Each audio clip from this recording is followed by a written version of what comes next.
ይሄ ቡድን የሚበረታው በራሱ አባላት ላይ እወክለዋለሁ በሚለው ህዝብ ላይ በንጹሃን አርሶ አደሮች ላይ በጣም የሚያሳዝነው ለምሳሌ በ11/6/2018 ሌሊት ከፍኖተ ሰላም አካባቢ አፍነው የወሰዷቸውን 2 አዛውንት አርሶ አደሮች ሌሊት ላይ ቡሬ ወረዳ ፈልቃ የተባለ አካባቢ በአሰቃቂ ሁኔታ ረሽነዋቸው አስከሬናቸውን ጥለው ተገኝተዋል። ተመልከቷቸው። እነዚህን 2 አርሶ አደሮች ለእግራቸው እንኳን ጫማ የላቸውም። በሚያሳዝን ሁኔታ ለእግራቸው ጫማ ሳይኖራቸው ይሄ ቡድን በየጊዜው በሚያካሂደው ዘረፋ፣ ቀለብ ስፈሩልኝ፣ ገንዘብ አምጡ በማለት ያደህያቸው ጉስቁሎችን ለመንግስት ትሰልላላችሁ ብሎ ረሽኗቸዋል።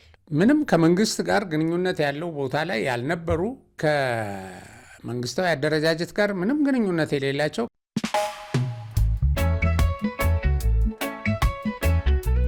ይህ አብሪ ሚዲያ ነው። አብሪ ሚዲያ አንድነትና ፍቅርን በማጎልበት ሰላምና እድገትን በማስፈን ረገድ የበኩሉን አስተዋጽኦ ለማበርከት የሚሰራ ሚዲያ ነው። አብሪ ብሩህ ዘመንን አብሳሪ።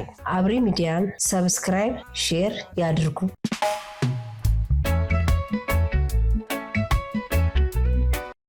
ሰላም ጤና ይስጥልኝ። የአብሪ ሚዲያ አድማጭ ተመልካቾቻችን ሰላማችሁ በያላችሁበት ይብዛ። በዛሬው ዕለት የሰራዊታችንን ጥንካሬ በእጅጉ ከፍ ከሚያደርጉትና በተፈለገበት ቦታ ፈጥኖ በመወርወር ውጊያ ቀያሪ የተባለው የልዩ ዘመቻዎች እዝ 45ኛ ዓመት በዓሉን በአዋሳ እያካሄደ ይገኛል። በበዓሉ ላይ የታዩት ትርኢቶች ይሄ ከአየር የመዝለልና ልዩ ልዩ የውጊያ ትርኢቶች እጅግ በጣም አስደናቂና የዚህን ክፍል የማድረግ አቅም በከፍተኛ ደረጃ ማደግ ያሳዩ ናቸው። በስፍራው የተገኙ ይህንን አድናቆታቸውን ገልጸዋል። ይህ የልዩ ዘመቻዎች እዝ ተብሎ የተቋቋመው የኮማንዶን፣ የአየር ወለድን፣ የልዩ ኃይልንና የጸረ ሽብር ክፍሎችን አንድ ላይ በመያዝ የተቋቋመ እዝ ነው። ዛሬ የሚያከብረው 65ኛ ዓመት የመጀመሪያው የአየር ወለድ ክፍል በኢትዮጵያ የቆመበትን ከ1953 ላይ ነው ይሄ እውን የሆነው እና የመጀመሪያው የአየር ወለድ እዝ በንጉሠ ነገሥቱ ጊዜ የተቋቋመበትን ዘመን ምክንያቱም በአየር ወለድ በኮማንዶ እርሾነት ነው ይሄ ክፍል አሁን ዘምኖ አቅሙን አጠናክሮ ትጥቁን አደራጅቶ የማድረግ ብቃቱን አሳድጎ እዚህ የደረሰው ማለት ነው። ይሄ ኃይል እጅግ በጣም አስቸጋሪ በሆኑ ቦታዎች ከጠላት ጀርባ ጭምር እየገባ ጠላትን እየቆረጠ ወይም ወደ ጠላት ይዞታ በጥልቀት እየገባ አስደናቂ ጀብዶዎችን በመፈጸም የቆየ የምድር ድሮን የሚባሉ ልዩ ኦፕሬሽን የሚሰሩ ውጊያ ቀያሪ ወይም ማርሽ ቀያሪ ተብለው የሚጠሩ ክፍሎችን የያዘ ነው። ይሄ በቁጥር በመዘመን በትጥቁ በከፍተኛ ደረጃ አድጎ ይገኛል በአሁን ሰዓት እና ኢትዮጵያ ወደፊት የሚገጥማትን ወረራና ትንኮሳ፣ የውስጥ ሰላም የማደፍረስ እንቅስቃሴ በብቃት ለመመከት ተስፋ የተጣለበት ቁመናን መስርቶ የሚገኝ ነው። እንዲሁም ኢትዮጵያ የማይቀረውን የባህር በሯን የማስመለስ እንቅስቃሴ በምታደርግበት ጊዜ ከአየር ኃይሉ፣ ከባህር ኃይሉ፣ ከሌላው የእግረኛ አሃዶች በተጨማሪ ይህ ኃይል በተለያዩ ባልተጠበቁ ቦታዎች ከጠላት ጀርባ ገብቶ የጠላትን አከርካሪ በመስበርና በማዛባት ረገድ ትልቅ አስተዋጽኦ ይኖረዋል ተብሎ የሚጠበቅ ነው። ስልጠናዎቹ በሙሉ ይሄንን ማድረግ የሚያስችሉ ናቸው። ስለዚህ ዛሬ ይሄ ኃይል በዓሉን አክብሯል። የተወሰነው በግዳጅ ላይ ሆኖ የተወሰነው በዚህ በበዓሉ ስፍራ ላይ ተገኝቶ የተወሰኑ ደግሞ ኃይሎች ምረቃቸውን አጠናቀው ማለት ነው። ምረቃ ስል ጀማሪ ምረቃ ብቻ ሳይሆን የነበረውን አቅም የማሳደግ ስልጠና ወስዶ የተመረቀ ማለት ነው እና ወደፊት ሰራዊታችን የሚያካሂዳቸው ግዳጆች በጣም አስተማማኝና ውጤታማ የሚሆኑ ከተጀመሩ በአጭር ጊዜ ድል የሚደመደሙ እንደሚሆኑ ነው የሚገመተው ከትጥቃችን ከዝግጅታችን አንጻር። በሌላ በኩል የጽንፈኛው ፋኖ ሊደርስ ታቅዶ ሲንቀሳቀስ የነበረ በሰሜን ሸዋ ፍቼ ከተማ ላይ በመከላከያ ሰራዊትና በብሔራዊ መረጃ ደህንነት እንዲሁም በዞኑ ፖሊስ እና በዞኑ የጸጥታ ኃይል ብርቱ ክትትል በሰሌዳ ቁጥር አዲስ አበባ B601 36 ቶዮታ መኪና የተጫነ 9 ፒኬኤም መትረየስ በቁጥጥር ስር ውሏል። 9 ፒኬኤም መትረየስ። ያው መትረየስ በውጊያ ላይ በጣም ወሳኝ ሚና የሚጫወት የቡድን መሳሪያ ነው። እነዚህ 9 ፒኬኤም መትረየሶች የሚገርማችሁ ከጋምቤላ ወደ አማራ ክልል መጥተው ለጽንፈኛው እንዲደርሱ ታቅዶ ሲጓጓዙ የነበሩ ናቸው። በሰሜን በኩል በመረጃም በብዙ ክትትል እንደ ልብ መሳሪያ ማዘዋወር አስቸጋሪ እየሆነ መጥቷል። ብዙ ተተኳሾች፣ ብዙ መሳሪያዎች፣ ትጥቆች ሲያዙ አይተናል። የሆነ ሆኖ አሁን ከጋምቤላ መጣ ሲባል ከየት ነው እነማን ናቸው የላኩት የሚለው ግልጽ ነው። ሀገራችን ውስጥ በእርግጥ በመሳሪያ አዘዋዋሪነት የከበሩ ግን ደግሞ የሀገሪቱ ጸጥታና ሰላም እንዲናጋ የማድረግ ይሄ ወደ ተሻለ ሁኔታ እንዳይመጣ በማድረግ ረገድ በጣም ትልቅ ሚና ያላቸው እነዚህ የጦር መሳሪያ አዘዋዋሪ ሰዎች ናቸው። አሁን እዚህም ከመኪናው ጋር ታያዋቸዋላችሁ። እነዚህ እንግዲህ ረጅም ጊዜ ይሄን ተመሳሳይ ስራ ሲሰሩ የቆዩ ሊሆኑ ይችላሉ እና እንዲህ ባለ ጉዳይ ላይ ወይም እንዲህ ያለ ወንጀል ላይ መንግስት የሚወስደው እርምጃ ጠንከር ማለት አለበት። እነዚህን ሰዎች የብዙ ሰው ህይወት እንዲቀጠፍ አስተዋጽኦ እያደረጉ ያሉ ስለሆኑ እነዚህንም ሰዎች በሞት እስከ መቅጣት የደረሰ እርምጃ ካልተወሰደ እንደዚህ አይነት ነገሮች አይቆሙም። የነዚህ ነገሮች አለመቆም ደግሞ የሀገራችንን ሰላም በማናጋት ረገድ የራሱ የሆነ አሉታዊ እና ዋነኛ ጉዳይ ነው። ሰላማችንን በማናጋት ረገድ ይሄ ዋነኛው ነው የጦር መሳሪያ ዝውውር እና በዚህ የጦር መሳሪያ ዝውውር ላይ እርምጃ መያዙ ጥሩ ነው። ግን ያልተያዙ በዚህ መሰረት በተደጋጋሚ እንግዲህ የሚንቀሳቀሱ ሊኖሩ እንደሚችሉ በመገመት ጠንከር ያለ እርምጃ መውሰድ ያስፈልጋል እንላለን። ሌላው እንግዲህ ወደ ሰላም የመምጣቱ ሁኔታ አሁን አንዳንድ ሰዎች በአንድ ወቅት በጣም ግር እያለ በተደጋጋሚ በየቀኑ ይሄ ወደ ሰላም የሚመጣው ሰው ቁጥር ከፍ እንዳለ የሚገልጹ መረጃዎች ነበሩ። አሁን ይሄ ተቀዛቅዟል የሚሉ ወገኖች አሉ። ግን አሁንም ይሄ ዜና አለ። በአነስተኛም በከፍተኛ ቁጥርም በቡድንም በተናጠልም ወደ ሰላም የሚመጡ አሉ። በየካቲት 13 2018 የወጣው ዜና እንደሚያመለክተው በደራና አካባቢው ሲንቀሳቀስ የነበረ የጽንፈኛ ቡድን አመራርና አባላት እጃቸውን ሰጥተዋል። እነዚህ ራሱን የሚኒሊክ እዝ ብሎ ከሚጠራው ውስጥ በላይ ፍቃዱ ክፍለ ጦር ብሎ የሚጠራ ክፍለ ጦር አለ እና የዚህ አመራር የነበሩ የሎጂስቲክ የሰው ኃይል እና ደግሞ የሻለቃ የሻምበል አዛዦች ከነ ግብረ አበራዎቻቸው ከነ ሙሉ ትጥቃቸው እጃቸውን ሰጥተዋል እና አጠቃላይ በዛ አካባቢ ሰሞኑን ወደ ሰላም በክልሉ ሕዝብ ጥረት በመከላከያ ሰራዊቱ በመሳሰሉት በሃይማኖት አባቶች ትብብር በተደረገ የሰላም ጥሪ እና ደግሞ መከላከያ ሰራዊቱ በአካባቢው ጫና ፈጥሮ ውጊያ በማድረጉ በጠቅላላው 645 ታጣቂ የጽንፈኛው ቡድን አባላት ከነ ሙሉ ትጥቃቸው እጅ መስጠታቸውን በአካባቢው የሚንቀሳቀሰው ክፍለ ጦር አዛዥ ሌተናል ኮሎኔል ጌትነት ተድላ ገልጸዋል። ይሄ በዚህ በምስሉ ላይ እንደምትመለከቱት እነዚህ የጦር መሳሪያዎች ከነዚህ እጃቸውን በሰላም ከሰጡ በርካታ ሰዎች እጅ የተገኙ ናቸው እና እነዚህን መረጃዎች በዜና መልክ ካደረስኳችሁ ወደ ቀጣዩ ለትንታኔ ወደ ያዝኩት ርዕስ እገባለሁ።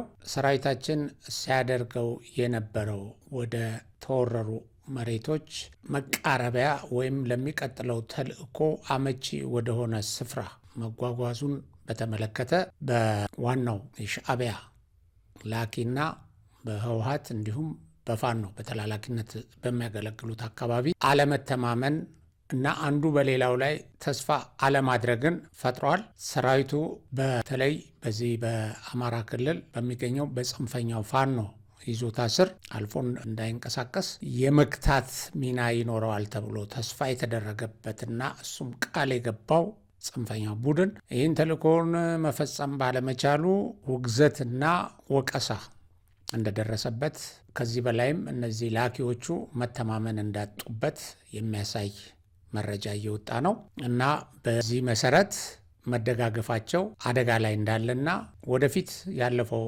ሰራዊት በቲፒኤልኤፍ እና በዚህ በጽንፈኛው ፋኖ ይዞታ መሃል ቦታ በመያዙ በጠላት መካከል ያለውን ትስስር በመቁረጥ ረገድ ውጤታማ ተግባራት እንዳከናወነ የሚገልጹ መረጃዎችም እንደዚህ ወጥተዋል። የመንግስትን ኃይል ይመክትልኛል፣ እዛ ያስቀርልኛል፣ ውጊያው ወደ እኔ መሬት አይመጣም፣ እዛው የቀጠርኩት ጅል መሬት ላይ ያልቅልኛል ብሎ ተስፋ ጥሎ የነበረው ሻዕቢያ እንዲሁም ሁለተኛው ላኪም ተላላኪም መሃል ላይ ያለው ወያኔም በዚህ ቡድን ተስፋ ቆርጠው ቡድኑን አቅም የለውም ጉራ ብቻ ነው እያሉ እያወገዙ እና በአንዳንድ ይሄ የቡድኑን ትስስር በሚፈጥሩ አመራሮች ዘንድ ውዝግብና ጭቅጭቅ እንደተፈጠረ እየተገለጸ ነው እንደነገርኳችሁ። ከዛ ይልቅ እንግዲህ ይሄ ቡድን ሰራዊቱ በሚንቀሳቀስበት ጊዜ ወደፊት ሎጂስቲኩን እና የተመረጡ የሰራዊቱን መምሪያዎች ወደ አስፈላጊ ቦታ በሚያንቀሳቀስበት ጊዜ ከተማ ሲያቃጥልና እስር ቤቶች ሲሰብር ነው የቆየው። ይሄ ቡድን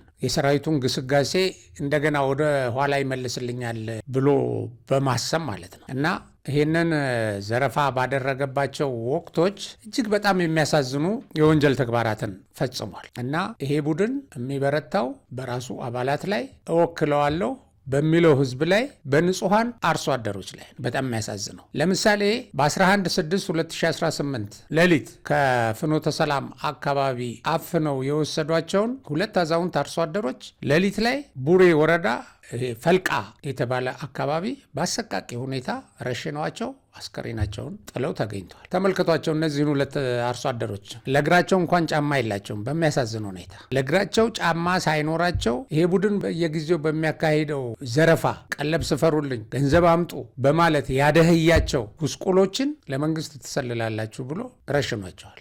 ምንም ከመንግስት ጋር ግንኙነት ያለው ቦታ ላይ ያልነበሩ መንግስታዊ አደረጃጀት ጋር ምንም ግንኙነት የሌላቸው ከዚህ በፊት ያው ታስታውሳላችሁ 3 ወጣቶችን አንዷ ጆሮዋ የማይሰማ እና ተቀጥረው የጉልበት ስራ የሚሰሩ ሰዎችን አሰቃቂ ደፈራ ካደረጉ የጾታ ጥቃት ከፈጸሙባቸው በኋላ ረሽናቸው አላፈሩም። ያው ፎክረዋል። ረሽናቸዋል በድርጅታችን መመሪያ መሰረት ሰላይ ሆነው ስላገኘናቸው ብለው የፎከሩ ሰዎች ናቸው። ዛሬም እንግዲህ እነዚህን አርሶ አደሮች በዚህ ጊዜ አፍነው ከወሰዷቸው በኋላ ረሽነው ሜዳ ላይ ጥለዋቸው ሄደዋል። ምን አይነት ወላጅ ምን አይነት ህብረተሰብ ውስጥ እንዳደጉ በጣም ነው የሚገርመው። ወላጅ የላቸውም ወይ? እናት አባት የላቸውም ወይ? ከሰው አይደለም ወይ የተፈጠሩት ብላቸው ስትጠይቁ ልክ እንደ ብዙዎቹ አለቆቻቸው ወንጀለኛ የነበሩ ከእስር ቤት ያመለጡ ነፍሰ ገዳይ ሆነው የቆዩ እና ደም የለመዱ ናቸው እነዚህ ሰዎች። መቼም በአንድ ጊዜ ተነስተህ እንደዚህ አይነት ሰው ላይ ምላጭ ለመሳብ እንዴት መጨከን ይቻላል? እስቲ ተመልከቱ። እነዚህ ሰዎች በጣም ነው የሚያሳዝኑት። የፈለገ አድርገው እንኳን እንደው የሬዲዮ ምናምን ተገኝቶባቸው እንኳን ቢሆን እንትን ትላለህ። ምንም ያቀረቡት ነገር የለም። በቃ ያዟቸው፣ ወሰዱ፣ ረሸኗቸው። እንደዚህ አይነት ነገር በተለያየ ቦታ ወጥተው ይሄ ቡድን ዘረፈን፣ ይሄ ቡድን አደህየን፣ አንድ በሉልን የሚሉ ሰዎችን ባገኙት አጋጣሚ መጥተው ይበቀሏቸዋል። በአሰቃቂ ሁኔታ ይገድሏቸዋል። እና እነዚህ ሰዎች አቶ ፈጠነ አለሙ ይባላሉ። ሌላኛው ደግሞ ሁለተኛው አቶ ያለው የሻነው ይባላሉ። የብዙ ልጆች አባት እና ልጅ አሳዳጊ ቤተሰብ አስተዳዳሪ ናቸው። አፈር ገፍተው ለፍተው በላባቸው የሚተዳደሩ ሰዎች፣ በላባቸው ለዚህ ቡድን ቀለብ የሚቆርጡ እየተገደዱ የነበሩ እና እንደዚህ አድርገው ሄደዋል። አሁን ይሄ ከተፈጸመ በኋላ እነከሌን ገደለ፣ ማን ነው የገደላቸው፣ ለምን ገደሏቸው ምናምን እያሉ በሬዲዮ በስልክ ምናምን ሲንጫጩ የተቀረጹ ድምጾች ትሰማላችሁ። ዞሮ ዞሮ ማንም የሚጠይቀው የለም፣ ገሎ ይሄዳል። እንደዚህ ነው። ወይራስ በሌላ በኩል ደግሞ እነዚህ ሰዎች ወንጀለኞችን ወደ ቡድናቸው ለመቀላቀል ወይም ወንጀለኞችን ከተጠያቂነት ለማዳን ነፃ ለማውጣት ደግሞ የሚሰሩ ናቸው። ለምን? እነዛ ወንጀለኞች የነሱ ቢጤ ስለሆኑ ማለት ነው። እና ከወሮታ እስር ቤት ሰብረው ያስወጧቸው 2 ሰዎች አሉ። ብዙ እስረኞችን አስወጥተዋል። ከነዚህ ውስጥ አቶ ደሞዝ የተባለ ሰው ከሁለተኛው ግብረ አበሩ ጋር ሆኖ በወሮታና እብናት እያገተ ገንዘብ ከቤተሰቦቻቸው እየተቀበለ ህፃናትን መጨረሻ ረሽኖ ይሄዳል። ዜናውን በተለያየ ወቅቶች ተመልክተናል። እና ህፃን አማኑኤል፣ ህፃን በረከት የሚባሉ በዋነኛነት የሚታወቁ ሌሎችንም የረሸናቸው እንደዚሁ አግቶ የት እንደደረሱ የማይታወቁ ሰዎች አሉ። እነዚህን 2 ህፃናት ግን መግደላቸው በተጨባጭ በህግ የተረጋገጠባቸው እና በቁጥጥር ስር የዋሉ ፍርዳቸውን እየተከታተሉ ያሉ ነበሩ። እነዚህ ከእብናት ወደ ደብረ ታቦር ከዚያም ወሮታ ተወስደው ታስረው ቆይተዋል እና ይሄ ቡድን በ8/6/2018 ወደ ከተማው በገባበት ጊዜ ከስር ካስመለጣቸው ሰዎች እነዚህ ሰውዬ ይሄ ህፃን የገደለው እና ሌላው ግብረ አበሩ 2 ይገኙበታል። እና እነዚህ በዛን ዕለት ከእስር ካመለጡ በኋላ ሌላ ቦታ ሲንቀሳቀሱ በመልክ የሚያውቃቸው አመራር የዛ የወረዳው የወሮታ አካባቢ አመራር አዲስ ዘመን ላይ በአጋጣሚ ስላገኘው ይሄ አቶ ደሞዝ የተባለው ሰው ሊያዝ ችሏል። ይሄ የምትመለከቱት ሰማያዊ ወንበር ላይ የተቀመጠው ሰውዬ ማለት ነው። እና ተይዞ ያው እንደገና ወደ ፍርዱን ወደ ማግኘት እንትን ብሏል።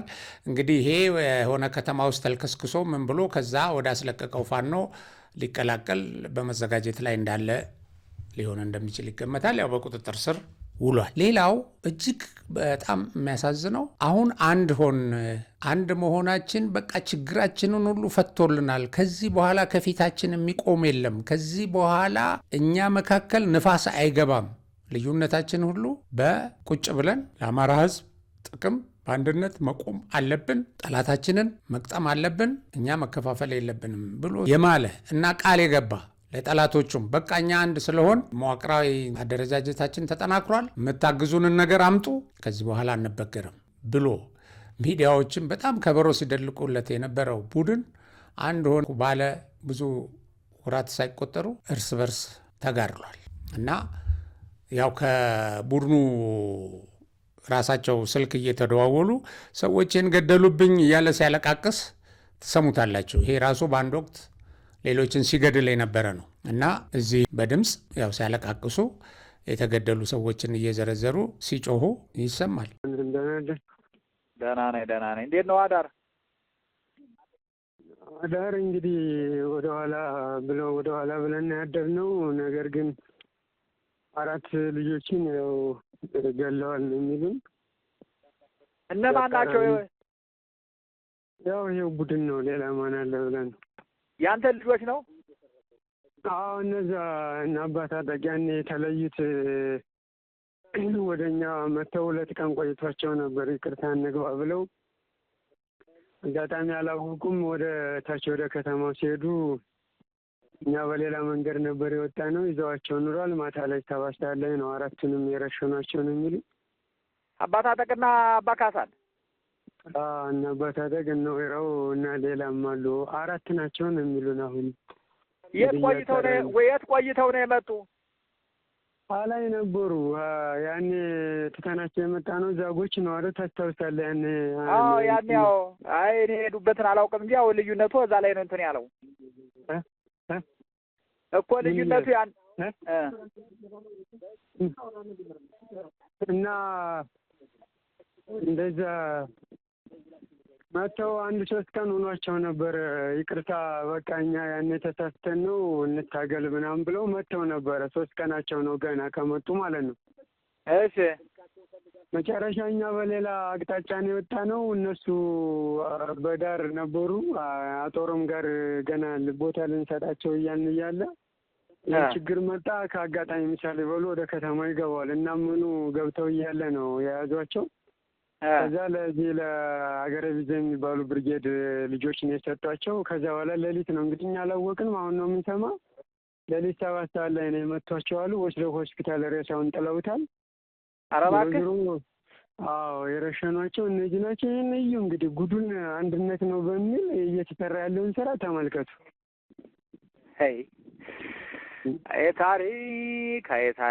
ታሪክ እንደው እኛም እንጂ ማሽሞንሞኑን አዝተነው ነው። አሁን ያለው ሁኔታ እንዴት ነው ታዲያ? እዚያ በኋላ ያለው አሁን አዳር ላይ ምንድን ነው? ጠዋት ምን ያድርጉ? ተረጋጋ በኋላ እኮ ነው። አጋጣሚ ከተረጋጋ በኋላ ምሳሌ በሉ በሌላ መልኩ ሂደው እኮ ነው ያገኟቸው። በዛ በኋላ እኮ መረጃ ምን አይነት ነገር እንዳለ ያውቃሉ። እኔ እንዴት እንዳገኟቸው እኮ አላውቅም። በምን መንገድ ሄደው እንደያዟቸው አናውቅም። በጎድን ሄደው እንብላ ብለው ሄዱ። ጾም ውለው ነው የሚሉን። ይሄን የሆነው ነገር አይ እሺ፣ አሁን ለናዛዥ ስትደውሉላቸው ምን አሏችሁ? እንግዲህ እኛ እስካሁን አላወቅንም ነው የሚሉት። የረሸኗቸው እነዚህ ቢዘን የሚባሉ ናቸው ነው። ታውቀው የለ ወደ አንዱ ማላቀቅ እኮ ነው ኃላፊነት የሚወስድ የለ። አሁን ተገናኝታችሁ ተነጋግራችሁ መፍትሄ አግኝታችሁ ነበር ትላንት? ዝም ብሎ ነው እናንተም ወደዛ ሁኑ እኛም ወደዛ እንሆን ነው? በስልክ ነው ያም ገባ። እሱ ከእናንተም ከሌላው ተደወለ። እነዛን ማስለቀቀው ውስጥ የሰደዷቸው እዛ የጎድን ኋላ እኛ የምናድርግ እነዚህ የምናድርግ ተባባለ። በዛ ሁኔታ ነው የቆየ ነው። ከዛ ሌሊት ላይ እንግዲህ እነዚህን ከያዙ በኋላ እንግዲህ ትእዛዝ ሳይሰጥ ሳያውቀው ኮሩ ምን የሚሉ አይደረግ። ይሄ ነገር ተማክረው ከሆነ ያደረጉት የረሸኗቸው ሆን ብለው። አዎ ይሄ ሀገረ ቢዘን የሚባለው ብርጌድ ነው አይደል? አዎ እነሱና አመኑም ያውቃል። ኮርመር የሚባለው ሀገረ ቢዘን ብርጌድ የሚባለው እና እንዳርግ ያሉበት ነው። አዎ እነሱ ነው የሰሩት። ምን ያህል ነው የሰው ኃይሉ? የሰው ኃይሉ ምን ያህል ነው? አሬ 100 ምናምን እዛ በላይ የሚሞላ አይመስለኝም። ያ ነው ያለው። ግን ከኋላ ነው ያው የሚደገፈው ከኋላ ነው እኮ የኮሩ ምን በሚል ኃይል ነው የሚደገፍ እንጂ ያን ያለ እንትን ኑሮት አይደለም። አይ ጥሩ በቃ እሺ፣ ስልክ ላንሳና እደውላለሁ። እስኪ ደረጃ ሄደ። ሌላው እዚህ ቡድን ውስጥ በጣም አንጋፋና በዚህ ቡድን ወሳኝ የምትባል በአመራር ደረጃ የምትታወቅ የነበረች አባልም አስካል ደመላ የምትባል ለረጅም ጊዜ አስሮ ሲያሰቃያት እንደነበረ ሲገለጽ ቆይቷል። አሁን ይቺንም ያው እዚህ በፎቶ የምትመለከቷት ፋኒት ገለዋታል። የነዘመነ ካሴ ቡድን እና በእስር እየማቀቀች ባለችበት ጊዜ በጣም ባሰቃቂ ሁኔታ ጨለማ ቤት አስረዋት አንዳንድ አሰራሮችን ስለተቃወመች የእነሱን አምባገነንነት አስተዳደራቸውን ስለተቃወመች እንጂ ከቡድኑ ዓላማ ጋር ምንም ልዩነት ያልነበራትና በጣም አደገኛ ጸንታ ለዓላማዋ የቆመች እንደሆነ ነው በዛ በፋኖ መንደር የሚገለጸው። ጀግና እየተባለች ስትወደስ የነበረች ነች።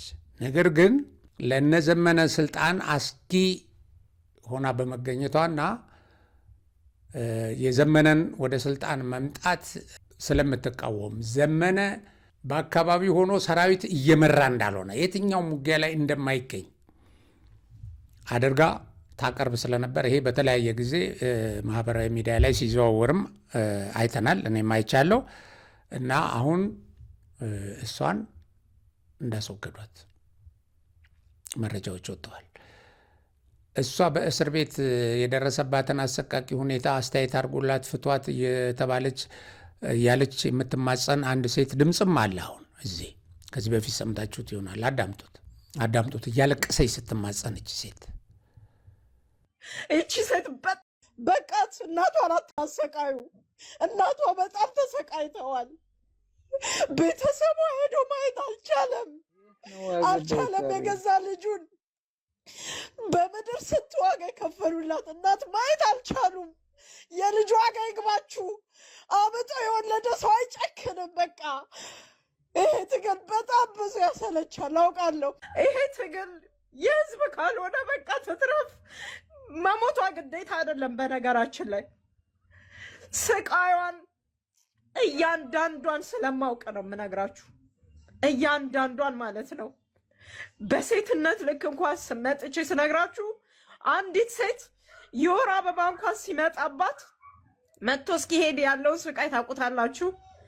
የንጽህና መንከባከቢያ ካልኖራት አንዲት ሴት ምንድን ነው መሆን የምትችለው? ሴትነቷን ትጠላለች። ይህን ያህል ነው የከለከሏት። ኦኬ፣ አሁን እንዲህ አይነት ተማጽኖ የተደረገላት ያቺ በፋኖ ውስጥ ጀግና ቆራጥ አንበሳ ስትባል የነበረች ጉብል ታጣቂ የለችም በህይወት። እርምጃ ተወስዶባታል ነው የሚለው የወጣው መረጃ እንደሚያመለክተው ማለት ነው። በሌላ በኩል እንግዲህ ይሄ አሁን የኔን ቡድን ሰዎች ረሸኑብኝ እያለ የሚያለቃቅሰው ሰውዬ እነዚህ ሰዎች አንደኛው ሄኖክ፣ ሁለተኛው አባታጠቅ እያሉ የሚጠሩት ነው። ሌላው ዘላለም ይባላል። ጌራ አለልኝ የሚባሉ ያው የጽንፈኛው አባላት የነበሩ እነዚህ ሰዎች ከዚህ በፊት ከህወሓትና ከሻዕቢያ ጋር ከአማራ ጠላት ከኢትዮጵያ ጠላት ከሆኑ ወገኖች ጋር መቆም ይብቃ ብለው ትክክል አይደለም ብለው ተቃውመው ማርክ ተደርገው አደገኛ ተብለው ከተፈረጁ በኋላ ይቅርታ ጠይቀው እንታገላለን። አሁን ብዙ የሰላም መንገድ እያለ እንደ ሌሎቹ ወንድሞቻቸው ወደ ሰላም መምጣት እየቻሉ ከትግሉ አንወጣም፣ ግን ላደረግነው ነገር ይቅርታ ይደረግልን ብለው ከገቡ በኋላ ጠብቀው ገደሏቸው። አሁን ሰውየው በስልክ እንደሚያወራው እንደምትሰሙት ማለት ነው። እና ይሄ ቡድን ሲጀመር ለእውነተኛ ዓላማ የቆመ ሳይሆን እንደሚያወሩት ነፃ ለማውጣት የህዝብን በደል ለመቅረፍ ለህዝብ መስዋዕትነት ለመክፈል ጫካ የገባ ሳይሆን ለጥቅም፣ ለስልጣን፣ ለዘረፋ በአጠቃላይም እያንዳንዱ ለየራሱ ፍላጎት በዚህ ላይ የገባ ሌላው ደግሞ ከወንጀለኝነት ለመሸሽ ከእስር አምልጦ ከበቀል ሌሎች ወገኖቻቸውን የገደልኩ ያጠፋኋቸው ሰዎች ይበቀሉኛል ብሎ በዚህ መሳሰለ ጫካ የገባ ጫካ ከገባ በኋላም እየዘረፈ የግል ጥቅሙን ሲያካብት የኖረ እየዘረፈ ከዛም እንግዲህ ወደፊት ይሄን የዘረፍኩትን እንትን ቤት ሰርቼበት መኪና ገዝቼ ቅንጡ ኑሮ እኖራለሁ ይህን ስርዓት ከቀየርኩ ብሎ ተስፋ የሚያደርግ እና ወደ ሰላምና ሲባል አልመጣም። ኦኬ እዛ ውስጥ ያሉ ሰዎች ደግሞ የለም ከቆምንለት ዓላማ ውጪ እየሄድን ነው ሲሉት አንተ የአማራ ህልውና ትግል ጸር ነህ በማለት የሚረሽን እና የአማራን ህዝብ ስቃይ መከራ እያበዛ ያለ ማለት ነው። በተረፈ ሁልጊዜ እየተሸነፈ በሚሄድበት ጊዜ አንድ ኃይል የውስጥ መጠራጠሩ የውስጥ መጠፋፋቱ አለመተማመኑ የመሳሰለው ነገር እርስ በርሱ በጠላትነት መሰለፍ ከዛ በኋላ ደግሞ መሳሪያ የሚያቀብለውም በቃ አንተ የሰጠውን ተልዕኮ አልተወጣም እያለ ተጋጭቶ እርስ በርስ እንደሚጠፋፋ ግልጽ ነው። አሁን እነዚህ ነገሮች ናቸው እየጎሉ የመጡት። በእርግጥ ከዚህ በፊት በነዘመነ ቡድን ትዕዛዝ ከ127 በላይ እዚህ በጽንፈኛ ውስጥ በአመራርነት ደረጃ ያሉ ሰዎች እንደተወገዱ በዘመነ ካሴና በአስረስ ማረ ትዕዛዝ እንደተወገዱ ስም ዝርዝራቸውን የያዘ መረጃ ከፋኖ መንደር ወጥቷል እና ይሄ ወደፊትም እየቀጠለ ነው የሚሄደው እና አሁን አማራ ወጣት በጦርነት ውስጥ ከመከላከያ ሰራዊት ጋር ሲዋጋ በሚተኮስበት ጥይት ይሞታል። ራሱ አብሮት ለትግል ወጣው ያለው አመራሩ ይገለዋል። እሱ ደግሞ ህዝብን ይገላል። እንደዚህ ያለ እጅግ አሳዛኝ ነገር ነው በክልሉ እየተከሰተ ያለው። እንግዲህ ዛሬ ፕሮግራሜን ሳጠቃልል ለሀገራችን ሰላም በመመኘት ነው። በዚህ በጸረ ሰላም ቡድን ውስጥ ተሰልፈው እርስ በርሳቸው የሚጋደሉ ክለዋለን የሚሉ ህዝብን ስቃይ የሚያበዙ እና ክልላቸውን ለሌላ ወገን የጦርነት መራኮቻ ወይም የጦርነት አውድማ ለፖለቲካ ፍላጎት ማሳኪያ ከማድረግ እንዲቆጠቡ እና ሌሎቻቸውንም ይህንን እንዳያደርጉ እንድንመክር በዚህ አንጻር የሚሰሩ ፕሮፓጋንዳዎችን ሐሰትነትም እያጋለጥን ሀገራችን ሰላም እንድትሆን አስተዋጽኦ እንድናበረክት በማሳሰብ ነው። አብሪ ሚዲያን ሰብስክራይብ፣ ሼር፣ ላይክ አድርጉ። በሌላ ፕሮግራም እስከምንገናኝ እዚህ ላይ ሰላም ብለን እንሰናበታለን።